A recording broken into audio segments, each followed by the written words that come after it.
Have you ever heard about graphene? Soon it will be everything you will hear about. Do you believe there will be a graphene age? I'm positive about that.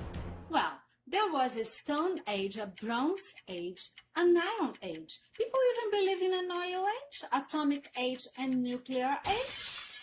Yes, materials always played a very important role in our history and civilization.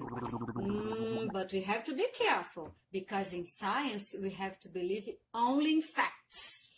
You seem to be a bit pessimistic about that. No, actually, I'm only being realistic.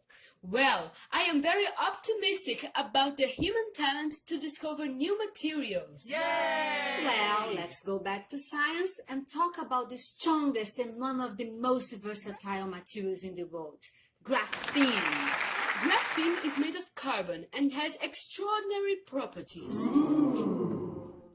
It belongs to the graphites family. They all have the same composition, but in a different organization.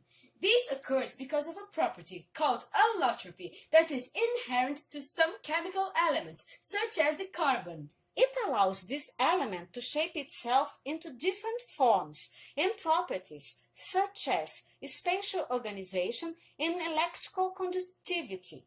These differences can be noticed, for example, when we compare the graphite, the graphene, and the diamond. Guess what? Although it is impossible to get diamonds from graphite, it is possible to get graphene from graphite. Graphite is made by overlapped layers as thin as an atom.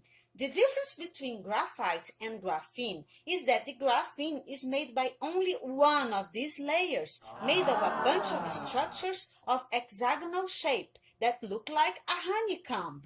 The connection among the atoms of graphene is very strong and is named covalent. Graphite, on the other hand, is very fragile. That's why it is so popular for drawings, because it marks its trail on the paper. The fragility of graphite is due to the relationship of its layers, the van der Waals relationship, and it is not so strong.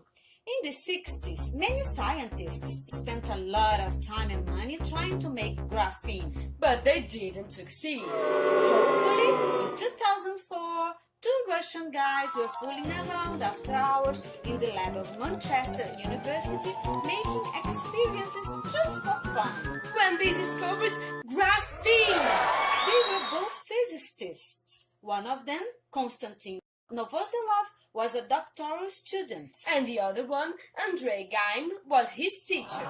They could take graphene out of graphite by scratching a scotch tape with a graphite pencil. And bending the same portion of the tape several times, separating the graphite layers till it got only one layer, invisible to our human naked eye.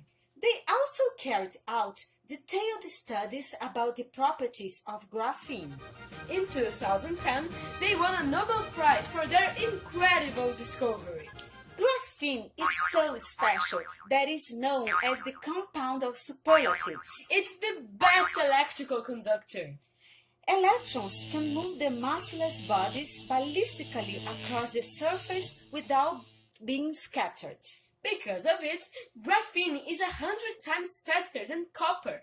Graphene is the thinnest material discovered until now, being 1,000 times thinner than a strand of hair.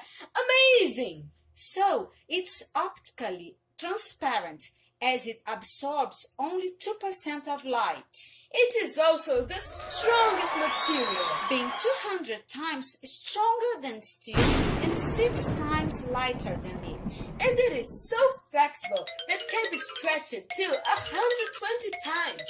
It also has great chemical applications, yeah. Because the tiny honeycomb structure of graphene can only allow electrons and protons to penetrate through.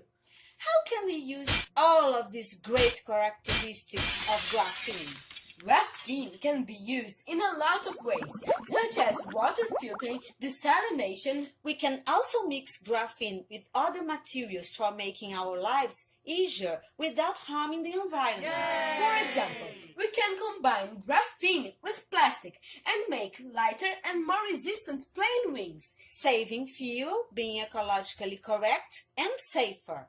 As it conducts energy so well and is almost transparent, we can make intelligent eye lenses that can substitute smartphones, glasses, and can even create really good augmented realities.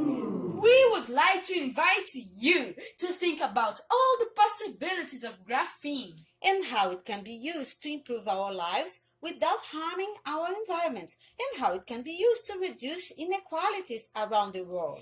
Because in science, we can get no satisfaction.